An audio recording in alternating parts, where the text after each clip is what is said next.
Hi ഓ right ചോയ്സിൻ്റെ പുതിയൊരു എപ്പിസോഡിലേക്ക് സ്വാഗതം. വിദേശ പഠനം ആഗ്രഹിക്കുന്ന എല്ലാവർക്കും ഏത് കോഴ്സ് തിരഞ്ഞെടുക്കണം, ഏത് കൺട്രി തിരഞ്ഞെടുക്കണം എന്നൊക്കെ ഈ വീഡിയോ നിങ്ങളെ ഹെൽപ്പ് ചെയ്യും. അപ്പോൾ നമ്മൾ പലരുടെ അടുത്ത് സംസാരിക്കുമ്പോൾ, വിദേശ പഠനത്തിന് പോയവരുടെയൊക്കെ അടുത്ത് നമ്മൾ സംസാരിക്കുമ്പോൾ അവരെ അടുത്ത് കോഴ്സ് തെറ്റിപ്പോയി, അല്ലെങ്കിൽ യൂണിവേഴ്സിറ്റി തെറ്റിപ്പോയി, അല്ലെങ്കിൽ കൺട്രി തെറ്റിപ്പോയി എന്ന് പറയുന്നത് കേൾക്കാനായിട്ട് ഇടയായിട്ടുണ്ട്. അതുപോലെ പുതിയതായിട്ട് പിള്ളേരെ വിടാനായിട്ട് ആഗ്രഹിക്കുന്ന പേരൻസിനും എപ്പോഴും ഒരു ഡൗട്ടാണ്, ഏത് കൺട്രി തിരഞ്ഞെടുക്കണം, ഏത് കോഴ്സ് തിരഞ്ഞെടുക്കണം, ആ കോഴ്സ് എടുത്തു കഴിഞ്ഞാൽ PR കിട്ടുമോ, ഈ കോഴ്സ് എടുത്തു കഴിഞ്ഞാൽ അവർക്ക് ജോലി കിട്ടുമോ, ഇങ്ങനെയുള്ള കുറേ ഡൗട്ട്സ് ഉണ്ട്. അപ്പോൾ വലിയൊരു എമൗണ്ട് മുടക്കിയിട്ടാണ് പേരൻസ് തങ്ങളുടെ കുട്ടികളെ വിദേശ പഠനത്തിന് വിടുന്നത്. അപ്പോൾ ഇങ്ങനെ ഒരു ഡൗട്ട് ക്ലിയർ ചെയ്യാനായിട്ട് ഈ വീഡിയോ ഒരു പരിധി വരെ നിങ്ങളെ ഹെൽപ്പ് ചെയ്യും. അപ്പോൾ നമ്മൾ ഒത്തിരി കാര്യങ്ങൾ നോക്കിയിട്ട് വേണം ഒരു വലിയൊരു ഇൻവെസ്റ്റ്മെൻറ്റ് നമ്മുടെ മകൻ്റെ അല്ലെങ്കിൽ മകളുടെ പഠനത്തിനായിട്ട് ഒരു വലിയ ഇൻവെസ്റ്റ്മെൻറ്റ് നടത്താനായിട്ട് പോകുന്നതിന് മുമ്പേ നമ്മുടെ ഫ്രണ്ട്സ് പറയുന്നതോ അല്ലെങ്കിൽ റിലേറ്റീവ്സ് പറയുന്നതോ അല്ലെങ്കിൽ നാട്ടിൽ ഏതെങ്കിലും ഒരു ഏജൻസി പറയുന്നതനുസരിച്ചിട്ട് ഒരു കോഴ്സ് എടുത്ത് അല്ലെങ്കിൽ ഒരു കൺട്രിയിലേക്ക് പോകുന്നതിലല്ല കാര്യം. നമ്മുടെ മക്കളുടെ അഭിരുചിക്ക് അനുസരിച്ചിട്ട് അവർക്ക് പറ്റുന്ന ഒരു കൺട്രി ഒക്കെ ചൂസ് ചെയ്യുവാണെങ്കിൽ നാളെ അവരവിടെ ചെന്ന് കഴിയുമ്പം അവർക്കുണ്ടാകാവുന്ന ബുദ്ധിമുട്ടുകളൊക്കെ നമുക്ക് ഒത്തിരി കുറയ്ക്കാനായിട്ട് പറ്റും. അപ്പോൾ അങ്ങനെ ഒരു വീഡിയോ ആണ് നമ്മളിപ്പോൾ ഇവിടെ ഉദ്ദേശിക്കുന്നത്. അപ്പോൾ എന്തൊക്കെ കാര്യങ്ങളാണ് നമ്മൾ ശ്രദ്ധിക്കേണ്ടത്? ജനറലായിട്ട് പറയുവാണെങ്കിൽ, നമ്മൾ പഠിക്കാനായിട്ട് നമ്മുടെ മക്കളെ ഒരു കൺട്രിയിലേക്ക് വിടുമ്പോൾ ആ കൺട്രിയുടെ പ്രത്യേകതകൾ, അവിടുത്തെ ഫീസ് എത്രയാണ്, അവിടെ കിട്ടുന്ന സ്റ്റേ ബാക്ക് എത്രയാണ്, പഠിത്തം കഴിഞ്ഞ് കഴിഞ്ഞാൽ അവർക്ക് അവിടെ സ്റ്റേ ബാക്ക് കിട്ടുമോ, പെട്ടെന്ന് ജോലി കിട്ടാനായിട്ട് സാധ്യതയുള്ള കോഴ്സസ് ആണോ, പഠിക്കുമ്പോൾ തന്നെ പലരും പാർട്ട് ടൈം വർക്ക് നോക്കുന്നവരുണ്ട്, വലിയൊരു എക്സ്പെൻസ് ആയതുകൊണ്ട് തന്നെ പാർട്ട് ടൈം വർക്ക് നോക്കുന്നവരുണ്ട്. അപ്പോൾ പാർട്ട് ടൈം വർക്ക് ടൈപ്സ് ഉണ്ടോ, എത്ര മണിക്കൂർ ഒരു ആഴ്ചയിൽ ജോലി ചെയ്യാൻ പറ്റും. അപ്പോൾ ഇങ്ങനെയുള്ള കുറേ കാര്യങ്ങൾ കൺസിഡർ ചെയ്തിട്ട് വേണം നമ്മൾ ഒരു കറക്റ്റായിട്ടുള്ള കോഴ്സും ഡെസ്റ്റിനേഷനും ഒക്കെ തിരഞ്ഞെടുക്കാനായിട്ട്. അപ്പോൾ അത് നമുക്ക് ഓരോ ഡെസ്റ്റിനേഷൻ വൈസ് നമുക്ക് എക്സ്പ്ലെയിൻ ചെയ്യാം. അപ്പോൾ നിങ്ങൾക്ക് അതിനെപ്പറ്റി ഒരു ഐഡിയ കിട്ടും. ആദ്യമായിട്ട് ഞാൻ എക്സ്പ്ലെയിൻ ചെയ്യാനായിട്ട് ആഗ്രഹിക്കുന്നത് ഓസ്ട്രേലിയയെക്കുറിച്ചാണ്. ഓസ്ട്രേലിയയെപ്പറ്റി പറയുമ്പോൾ, ഓസ്ട്രേലിയയിൽ ഏറ്റവും ട്രെൻഡിങ് ആയിട്ടുള്ള കോഴ്സസ് എന്ന് പറയുന്നത് നേഴ്സിംഗ് ആൻഡ് അലൈഡ് ഹെൽത്ത്, അതുപോലെ എൻജിനീയറിംഗ്, IT, ടീച്ചിങ്, ഈ ഫീൽഡൊക്കെയാണ് ഓസ്ട്രേലിയയിൽ ഏറ്റവും ട്രെൻഡിങ് ആയിട്ട് നിൽക്കുന്നത്. ഇത് ഞാൻ ചുമ്മാ ഇത് വെച്ചിട്ട് പറയുന്നതല്ല. നമ്മൾ ഓസ്ട്രേലിയയിലോട്ട് പഠിക്കാൻ പോകുന്നതിന് മുന്നേ അവിടെ ഏറ്റവും കൂടുതൽ ജോലി സാധ്യതയുള്ളത്, PRന് സാധ്യതയുള്ള കോഴ്സുകളൊക്കെ കിട്ടാനായിട്ട് നമ്മൾ ഓസ്ട്രേലിയയുടെ തന്നെ ഹോം അഫയേഴ്സിൻ്റെ സൈറ്റായിട്ടുള്ള ക്രിട്ടിക്കൽ സ്കിൽ ഒക്യുപ്പേഷൻ ലിസ്റ്റ്, അവരുടെ സൈറ്റിൽ നിന്നുള്ള ക്രിട്ടിക്കൽ സ്കിൽ ഒക്യുപ്പേഷൻ ലിസ്റ്റ് നോക്കുമ്പോഴും, അതുപോലെ അവിടുത്തെ പല HR വെബ്സൈറ്റ്സ് നോക്കുമ്പോഴും ഒക്കെ നമുക്ക് ഈ കോഴ്സസ് ആണ് ട്രെൻഡിങ് ആയിട്ട് നിൽക്കുന്നത്. അല്ലെങ്കിൽ ഈ മേഖലയിലാണ് അവിടെ ഏറ്റവും കൂടുതൽ ജോലി സാധ്യതയുള്ളത്, ഈ മേഖലയിൽ പഠിക്കുന്നവർക്കാണ് അവിടെ ഏറ്റവും കൂടുതൽ PR കിട്ടുന്നത്. അപ്പോൾ ഇങ്ങനത്തെ കോഴ്സസ് പഠിച്ചു കഴിഞ്ഞാൽ കുട്ടികൾക്ക് പെട്ടെന്ന് PRലോട്ട് അവരുടെ വിസ കൺവേർട്ട് ചെയ്യാനായിട്ട് പറ്റും. അതുപോലെ അടുത്തത് നോക്കേണ്ടത്, ഓസ്ട്രേലിയയിൽ പഠിക്കാൻ പോകുന്നവരാണെങ്കിൽ അതൊരു വലിയ എക്സ്പെൻസീവ് ആയിട്ടുള്ള പ്രോഗ്രാമാണ്. UG പ്രോഗ്രാം ആണെങ്കിലും PG പ്രോഗ്രാം ആണെങ്കിലും വളരെ എക്സ്പെൻസീവ് ആയിട്ടുള്ള പ്രോഗ്രാമാണ് ഓസ്ട്രേലിയയിലുള്ളത്. ഓസ്ട്രേലിയ ഒരു നല്ല ഡെസ്റ്റിനേഷൻ ആയതുകൊണ്ടും, അതുപോലെ അവിടുത്തെ യൂണിവേഴ്സിറ്റീസൊക്കെ ഹൈ റാങ്കിങ് ഉള്ള QS റാങ്കിങ്ങിലും അതുപോലെ ടൈംസിൻ്റെ റാങ്കിങ്ങിലും ഒക്കെ വളരെ മുന്നിൽ നിൽക്കുന്ന കൺട്രിയാണ് ഓസ്ട്രേലിയ. അതുപോലെ അവിടുത്തെ quality of living, quality of എഡ്യൂക്കേഷനൊക്കെ വളരെ ഹൈ ആണ്. അതുകൊണ്ട് അവിടുത്തെ ഫീസും വളരെ കൂടുതലാണ്. ഒരു ഡിഗ്രിയൊക്കെ ആണെങ്കിൽ നമുക്ക് ബാച്ചിലേഴ്സ് ചെയ്യാനായിട്ട് പോകുമ്പോൾ നമുക്കൊരു 50 ലക്ഷം രൂപ ഫീസ് ആകുന്നുണ്ട്. അതുപോലെ PG ചെയ്യുമ്പോൾ, പോസ്റ്റ് ഗ്രാജുവേഷൻ ചെയ്യുമ്പോൾ അവിടെ ഏകദേശം ഒരു 40 ലക്ഷം രൂപ ഫീസ് മാത്രം ആകുന്നുണ്ട്. പിന്നെ ഒരു വിദ്യാർത്ഥിക്ക് അവിടെ ഏകദേശം വേണ്ടിയ ഒരു മാസമാകുന്ന ചിലവെന്ന് പറയുന്നത് 1 ലക്ഷത്തിനും ഒരു 1.25-1.5 ലക്ഷം രൂപയ്ക്ക് ഇടയ്ക്ക് അവർക്ക് എല്ലാ മാസവും അവരുടെ ചിലവ് വരും. റെൻറ്റ്, ട്രാൻസ്പോർട്ടേഷൻ, മൊബൈൽ റീചാർജ് ചെയ്യുക, ഇങ്ങനെ പല എക്സ്പെൻസസ് ഉണ്ട്. ഇതൊക്കെ ഏകദേശം ഒരു 1 ലക്ഷം മുതൽ ഒരു 1.5 ലക്ഷം രൂപ വരെ അവരുടെ എക്സ്പെൻസ് അവിടെ ആകുന്നുണ്ട്. അപ്പോൾ ഓസ്ട്രേലിയയിൽ പക്ഷേ നമുക്ക് പാർട്ട് ടൈം വർക്ക് ചെയ്യാനായിട്ട് പറ്റും. 2 വീക്സ് കൂടുമ്പോൾ 48 hours വരെ അവർക്ക് പാർട്ട് ടൈം വർക്ക് ചെയ്യാം. അപ്പോൾ പാർട്ട് ടൈം വർക്കിനൊക്കെ പോകാൻ പറ്റുന്ന സ്റ്റുഡൻസ് ആണെങ്കിൽ, അതിന് കേപ്പബിലിറ്റി ഉള്ള പിള്ളേരാണെങ്കിൽ അവർക്ക് അവരുടെ ഈ ലിവിങ് എക്സ്പെൻസ് ഒക്കെ നേടിയെടുക്കാനായിട്ട് പറ്റും. പക്ഷേ എത്ര കുട്ടികൾക്ക് പാർട്ട് ടൈം വർക്കിന് പോകാൻ പറ്റും എന്നുള്ളത് കറക്റ്റായിട്ട് പറയാനായിട്ട് പറ്റത്തില്ല. കാരണം നമ്മുടെ ഇവിടുത്തെ ഒരു എഡ്യൂക്കേഷൻ സിസ്റ്റം അല്ല ഓസ്ട്രേലിയയിൽ ഫോളോ ചെയ്യുന്നത്. അവർ കൂടുതൽ ഇമ്പോർട്ടൻസ് കൊടുക്കുന്ന അസൈൻമെൻറ്റ്സിന്, സെമിനാർസിന്, അങ്ങനെ സ്കിൽഡ് ആയിട്ടുള്ളവരെ ഡെവലപ്പ് ചെയ്യാനായിട്ടുള്ള തരത്തിലാണ് എഡ്യൂക്കേഷൻ പോകുന്നത്. അപ്പോൾ തുടക്കത്തിലൊക്കെ സ്റ്റുഡൻസ് ഇത് പൊരുത്തപ്പെട്ട് വരാനായിട്ടൊരു 3-4 മാസം എടുക്കും, ഈ പഠനവും ഇതൊക്കെ ആയിട്ട് പൊരുത്തപ്പെട്ട് വരാനായിട്ട്. അപ്പോൾ ആദ്യത്തെ കുറച്ച് മാസത്തെ ചിലവ് ചിലപ്പോൾ പേരൻസ് തന്നെ വഹിക്കേണ്ടതായിട്ട് വരും. അപ്പോൾ ഈ വലിയൊരു ഫീസിനൊപ്പമാണ് ഈ ഒരു എക്സ്പെൻസും വരുന്നത്. അത് ഒരു കാര്യമാണ്. അപ്പോൾ അതും ശ്രദ്ധിക്കണം. അടുത്തതായിട്ട് ശ്രദ്ധിക്കാനായിട്ടുള്ളത്, ഓസ്ട്രേലിയയ്ക്ക് സ്റ്റുഡൻസിന് പോകുമ്പോൾ അവരുടെ പേരൻസ് അവരെ സ്പോൺസർ ചെയ്യണം. അപ്പോൾ 80% വരെയാണ് പേരൻസിന് സ്പോൺസർ ചെയ്യാൻ പറ്റുന്നത്. ഇങ്ങനെ പേരൻസിന് അവരുടെ സ്റ്റുഡൻസിനെ സ്പോൺസർ ചെയ്യണമെങ്കിൽ ഒരു വർഷം 12 ലക്ഷത്തിന് മേളിൽ ആനുവൽ ഇൻകം ഉള്ള പേരൻസിന് മാത്രമേ അവർ സ്പോൺസറായിട്ട് കൺസിഡർ ചെയ്യത്തുള്ളൂ. അല്ലെങ്കിൽ ഈ 12 ലക്ഷത്തിന് താഴെയാണെങ്കിൽ വിസ റിജക്ഷനൊക്കെ ഉള്ള ചാൻസ് വളരെ കൂടുതലാണ്. അപ്പോൾ ഓസ്ട്രേലിയക്ക് പോകാനായിട്ട് ആഗ്രഹിക്കുന്ന വിദ്യാർത്ഥികളുടെ പേരൻസ് അല്ലെങ്കിൽ വിദ്യാർത്ഥികൾ ശ്രദ്ധിക്കേണ്ട കാര്യം, വലിയൊരു എക്സ്പെൻസീവാണ് ഫീസ് കാര്യങ്ങളൊക്കെ. അതുപോലെ സ്പോൺസർ ചെയ്യുന്ന ആൾക്കാർക്ക് ഒരു 12 lakh എബവ് ഫീസ് ആവശ്യമാണ്. 12 lakh എബവ് ഫീസ് അല്ല, 12 lakh എബവ് ഇൻകം, ഒരു വർഷം 12 ലക്ഷത്തിന് മേളിൽ ഇൻകം ആവശ്യമാണ്. അപ്പോൾ ഇങ്ങനെയുള്ള കാര്യങ്ങളൊക്കെ ഉണ്ടെങ്കിൽ ഓസ്ട്രേലിയൻ സ്റ്റഡീസ് നമുക്ക് ചെയ്യാനായിട്ട് പറ്റത്തുള്ളൂ. വളരെ നല്ല കൺട്രിയാണ്.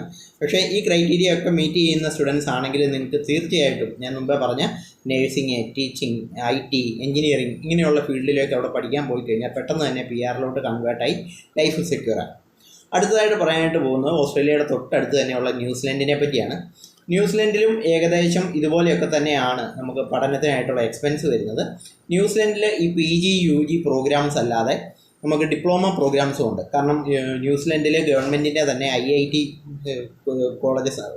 കോളേജസും ഇൻസ്റ്റിറ്റ്യൂട്ട്സും ഒക്കെ ഉണ്ട്. അപ്പോൾ അവിടെ പോയിട്ട് സ്റ്റുഡൻസിന് പഠിക്കാനായിട്ട് പറ്റും. ന്യൂസിലൻഡിൽ മറ്റൊരു പ്രത്യേകത എന്ന് പറയുന്നത് UG PG കോഴ്സുകളല്ലാതെ ഡിപ്ലോമ കോഴ്സസും അവൈലബിൾ ആണ്. 1 വർഷം മുതൽ 2 വർഷം 3 വർഷം വരെയുള്ള UG PG കോഴ്സസും 1 വർഷത്തേനുള്ള ഡിപ്ലോമ കോഴ്സസും അവൈലബിൾ ആണ്. അപ്പോൾ ഈ കോഴ്സ് പഠിക്കാൻ പോകുമ്പോഴും നമ്മൾ ശ്രദ്ധിക്കേണ്ടത്, ന്യൂസിലൻഡിനും ഓസ്ട്രേലിയയുടെ ക്രിട്ടിക്കൽ സ്കിൽ ഒക്യുപ്പേഷൻ ലിസ്റ്റ് ഉള്ളതുപോലെ തന്നെ ന്യൂസിലൻഡിനും അവരുടെ ഒരു സ്കിൽഡ് ഒക്യുപ്പേഷൻ ലിസ്റ്റ് ഉണ്ട്. ആ ലിസ്റ്റിന് പറയുന്ന പേര് ഗ്രീൻ ലിസ്റ്റ് എന്നാണ്. ഈ ഗ്രീൻ ലിസ്റ്റിലുള്ള കോഴ്സസ് സെലക്ട് ചെയ്ത് പഠിക്കാനായിട്ട് ശ്രമിക്കുക. അതല്ലെങ്കിൽ അവർക്ക് പഠിത്തം കഴിഞ്ഞ് കഴിയുമ്പോൾ സ്റ്റേ ബാക്ക് ഉണ്ട്. ശരിക്കും സ്റ്റേ ബാക്ക്, ന്യൂസിലൻഡിൻ്റെ സ്റ്റേ ബാക്ക് എന്ന് പറയുന്നത് 1 to 3 years വരെ സ്റ്റേ ബാക്ക് കിട്ടും. ഓരോ കോഴ്സിൻ്റെ ഇതിനൊക്കെ അനുസരിച്ചിട്ട്, അതിൻ്റെ ഡ്യൂറേഷനൊക്കെ അനുസരിച്ച് 1 to 3 years സ്റ്റേ ബാക്ക് കിട്ടും. അപ്പോൾ നമ്മൾ പറഞ്ഞു വന്നത് PR കിട്ടുന്നതിനെക്കുറിച്ചാണ്. ഈ ഗ്രീൻ ലിസ്റ്റിലല്ലാത്ത പ്രോഗ്രാമാണ് നമ്മൾ എടുത്തു പോവുകയാണെങ്കിൽ PR കിട്ടാനായിട്ട് സ്റ്റുഡൻസ് വളരെയധികം ബുദ്ധിമുട്ടും. അതുപോലെ തന്നെ അവിടെ ട്രെൻഡിങ് ആയിട്ടുള്ള പ്രോഗ്രാംസും മുമ്പേ പറഞ്ഞ പോലെ ഏകദേശം നമ്മുടെ ഓസ്ട്രേലിയ പോലെ തന്നെയാണ്. IT പ്രോഗ്രാംസ് നല്ല ട്രെൻഡിങ് ആണ്. അതുപോലെ തന്നെ നേഴ്സിംഗ് ആൻഡ് അലൈഡ് ഹെൽത്ത് നല്ല ട്രെൻഡിങ് ആയിട്ടുള്ള പ്രോഗ്രാമാണ്. അഗ്രികൾച്ചർ റിലേറ്റഡ് ആയിട്ടുള്ള സെക്ടേഴ്സ് ഒക്കെ ട്രെൻഡിങ് ആയിട്ടുള്ള പ്രോഗ്രാമാണ്. അപ്പോൾ നിങ്ങൾ ഒരു കോഴ്സ് സെലക്ട് ചെയ്യുന്നതിന് മുന്നേ ആ ഒരു കൺട്രിക്ക് അങ്ങനെ ഒരു സ്കിൽഡ് ഒക്യുപ്പേഷൻ ലിസ്റ്റ് ഉണ്ടോ, ഇപ്പോൾ ഈ ഗ്രീൻ ലിസ്റ്റ് പോലെ ഒരു സ്കിൽഡ് ഒക്യുപ്പേഷൻ ലിസ്റ്റ് ഉണ്ടോ, ആ ലിസ്റ്റിലുള്ള കോഴ്സാണോ ഞാൻ പഠിക്കാൻ പോകുന്നത്, എനിക്ക് അവിടെ PR കിട്ടുമോ, അല്ലെങ്കിൽ അവിടെ പഠിച്ചിട്ട് തിരിച്ചു പോരാനുള്ളവരാണെങ്കിൽ ഈ പ്രശ്നമില്ല. കാരണം നമ്മൾ ഇങ്ങനെയുള്ള ഓസ്ട്രേലിയ, ന്യൂസിലൻഡ് പോലെയുള്ള കൺട്രി നോക്കുമ്പോൾ അവിടെ ഒരു വർഷത്തെ എക്സ്പെൻസ് എന്ന് പറയുന്നത് തന്നെ ഏകദേശം ഒരു ഓസ്ട്രേലിയ പോലെ തന്നെയാണ്. ഒരു 15 ലക്ഷം മുതൽ 18 ലക്ഷം രൂപ വരെ ഫീസ് ആകുന്ന കോഴ്സസാണ് ഈ ന്യൂസിലൻഡിലും ഉള്ളത്. അപ്പോൾ ഇത്രയാണ് ന്യൂസിലൻഡിൻ്റെ കാര്യങ്ങൾ ശ്രദ്ധിക്കാനായിട്ടുള്ളത്. ഗ്രീൻ ലിസ്റ്റിലുള്ള കോഴ്സാണെന്ന് നോക്കുക. പിന്നെ ഇത്രയും ഫീസ് വരും. ഒരു വർഷത്തെ ഫീസ് ഒരു 15 മുതൽ 18 ലക്ഷം രൂപ വരെ ഫീസ് വരും. അതുപോലെ പബ്ലിക് യൂണിവേഴ്സിറ്റീസും IITസും ഉണ്ട് ന്യൂസിലൻഡിൽ. അപ്പോൾ അവിടെയുള്ള പ്രോഗ്രാംസ് പ്രൈവറ്റ് ഇൻസ്റ്റിറ്റ്യൂട്ട് അല്ലാതെ ഇങ്ങനെ ഗവൺമെൻറ്റിൻ്റെ തന്നെയുള്ള IITs, പബ്ലിക് യൂണിവേഴ്സിറ്റീസിലൊക്കെ പഠിക്കാനായിട്ട് ശ്രമിക്കുക.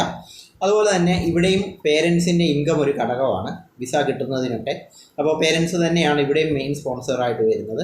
ഇവിടെ പേരൻസിന് ഒരു 10 ലക്ഷം രൂപയെങ്കിലും മിനിമം ഇൻകം ഉണ്ടായിരിക്കണം. ഒരു വർഷത്തെ ഇൻകം എന്ന് പറയുന്നത് ഒരു 10 ലക്ഷം രൂപയെങ്കിലും ഉണ്ടാകണം. ഈ ഓസ്ട്രേലിയയും ന്യൂസിലൻഡും ഒക്കെ വെറുതെ ഇൻകം ഉണ്ടെന്ന് പറഞ്ഞാൽ പോരാ, നമ്മളത് പ്രൂവ് ചെയ്യേണ്ടതായിട്ടുണ്ട്. അതിന് ITR, അതിൻ്റെ ബാക്കപ്പ് ഡോക്യുമെൻറ്റ്സ് ഒക്കെ കൊടുക്കണം. അപ്പോൾ ഈ ന്യൂസിലൻഡിനും അതുപോലെ തന്നെ ഓസ്ട്രേലിയക്കും വേണ്ടിയ സെക്കൻഡ് സ്റ്റേജിലുള്ള ഈ ഡോക്യുമെൻറ്റ്സ് എന്തൊക്കെയാണ് വേണ്ടിയതെന്നുള്ളതിൻ്റെ ഒരു ഡീറ്റെയിൽഡ് വീഡിയോ നമ്മുടെ അടുത്തുള്ള വീഡിയോസിനകത്ത് ഉൾപ്പെടുത്താനായിട്ട് നമ്മൾ ശ്രമിക്കുന്നതാണ്. അപ്പോൾ ഞാനിപ്പോൾ കോഴ്സ് എങ്ങനെ തിരഞ്ഞെടുക്കണം എന്ന് മാത്രം പറയുന്നതുകൊണ്ടാണ് ഇത്രയും പറഞ്ഞ് നമ്മൾ നിർത്തുന്നത്. അടുത്ത നമ്മൾ പറയാൻ പോകുന്നത് അയർലൻഡിനെ കുറിച്ചാണ്. അപ്പോൾ ഈ അയർലൻഡ്, ന്യൂസിലൻഡ്, ഓസ്ട്രേലിയ ഒക്കെ ഏകദേശം ഒരേ സ്വഭാവമുള്ള കൺട്രീസാണ്. അതുകൊണ്ടാണ് ഈ ഒരു 3 കൺട്രി ഈ ഒറ്റ ഒരു വീഡിയോയിൽ നമ്മൾ ഉൾപ്പെടുത്തി പറയാം എന്ന് വിചാരിക്കുന്നത്. അപ്പോൾ അയർലൻഡിലാണ് പഠിക്കാൻ പോകുന്നതെങ്കിൽ നമുക്ക് അയർലൻഡിലും ഒരു ഐറിഷ് ക്രിട്ടിക്കൽ സ്കിൽ ലിസ്റ്റ് ഉണ്ട്. ആ ലിസ്റ്റിലുള്ള പ്രോഗ്രാംസ് തന്നെ സെലക്ട് ചെയ്ത് പഠിക്കാനായിട്ട് ശ്രമിക്കുക.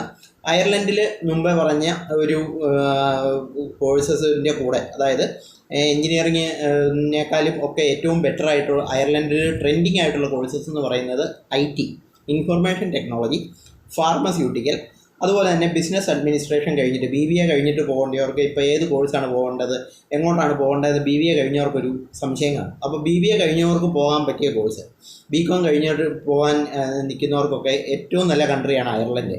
അത് പറയാനായിട്ട് കാരണം ഈ ലോകത്തിലെ തന്നെ ഏറ്റവും വലിയ IT കമ്പനീസും ഫാർമസ്യൂട്ടിക്കൽ കമ്പനീസും ഒക്കെ അവരുടെ ഹെഡ് ഓഫീസ് എന്ന് പറയുന്നത് ഈ അയർലൻഡിലാണ്. അപ്പോൾ ഈ IT പ്രൊഫഷണൽസിന്, അതുപോലെ തന്നെ ബിസിനസ് അഡ്മിനിസ്ട്രേഷൻ കഴിഞ്ഞിട്ടുള്ള സ്റ്റുഡൻസിന്, BCom കഴിഞ്ഞിട്ടുള്ള സ്റ്റുഡൻസിന്, അതുപോലെ തന്നെ ഫാർമസ്യൂട്ടിക്കൽ കമ്പനീസ് ഉള്ളതുകൊണ്ട് ഫാർമസി കഴിഞ്ഞിട്ടുള്ള സ്റ്റുഡൻസിന് ഒക്കെ ഏറ്റവും കൂടുതൽ ജോലി സാധ്യത, പഠിത്തം കഴിഞ്ഞ് കഴിഞ്ഞാൽ ജോലി സാധ്യത ഉള്ള ഒരു കൺട്രിയാണ് അയർലൻഡ് എന്ന് പറയുന്നത്. അപ്പോൾ അതുകൊണ്ടാണ് ഈ 3 സെക്ടേഴ്സിനെ പ്രത്യേകം നമ്മൾ എടുത്തു പറയുന്നത്. അയർലൻഡിൽ നമുക്ക് അവൈലബിൾ ആയിട്ടുള്ളത് UG PG കോഴ്സസ് ആണ്. അതുപോലെ അയർലൻഡിൽ ഉള്ള സ്റ്റേ ബാക്ക് എന്ന് പറയുന്നത് UG കോഴ്സസിന് 1 വർഷവും PG കോഴ്സസിന് 2 വർഷം വരെ നമുക്ക് സ്റ്റേ ബാക്ക് കിട്ടും. അതുപോലെ അയർലൻഡിലും പാർട്ട് ടൈം വർക്ക് ചെയ്യാനായിട്ട് ഓപ്ഷനുണ്ട്. അയർലൻഡിൽ ഒരു 1 വീക്കിൽ 20 മണിക്കൂർ വരെ, ഒരാഴ്ച 20 മണിക്കൂർ വരെ പാർട്ട് ടൈം വർക്ക് ചെയ്യാം.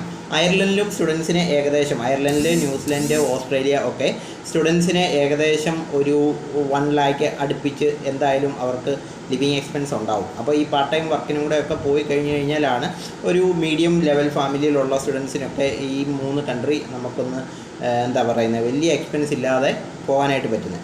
പിന്നെ ഈ 3 കൺട്രി വെച്ചിട്ട് നോക്കുമ്പോൾ ന്യൂസിലൻഡ്, ഓസ്ട്രേലിയ ഒക്കെ ആണെങ്കിൽ നമുക്ക് ഫുൾ നമ്മുടെ എക്സ്പെൻസ്, സ്റ്റഡി എക്സ്പെൻസ്, അങ്ങനെയുള്ള എക്സ്പെൻസുകളൊക്കെ എഡ്യൂക്കേഷൻ ലോൺ വെച്ചിട്ട് ചെയ്യാം. പക്ഷേ അയർലൻഡിലാണെങ്കിൽ നമ്മൾ ഒരു 60% വരെ നമ്മൾ ലോൺ വെച്ചിട്ട് നമ്മുടെ സ്റ്റഡി ചെയ്യുന്നതാണ് വിസ കിട്ടാനായിട്ട് എളുപ്പം. അപ്പോൾ അങ്ങനെയാണെങ്കിൽ മാത്രമേ അവരത് അക്സെപ്റ്റ് ചെയ്യത്തുള്ളൂ.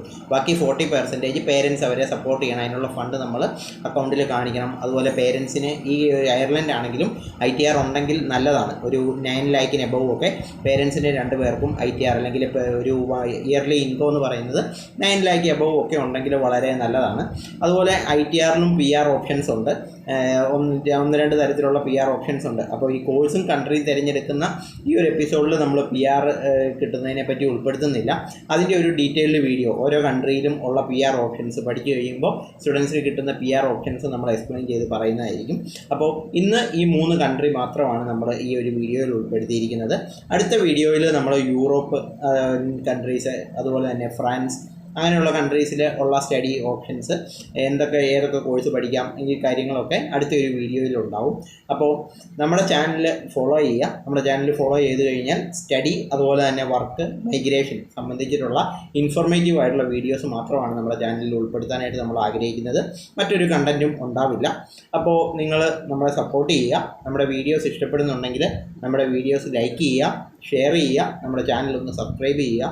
എപ്പോഴും നിങ്ങൾക്ക് ഇൻഫോർമേറ്റീവ് വീഡിയോസുമായിട്ട് നമുക്ക് വീണ്ടും കാണാം. Bye bye.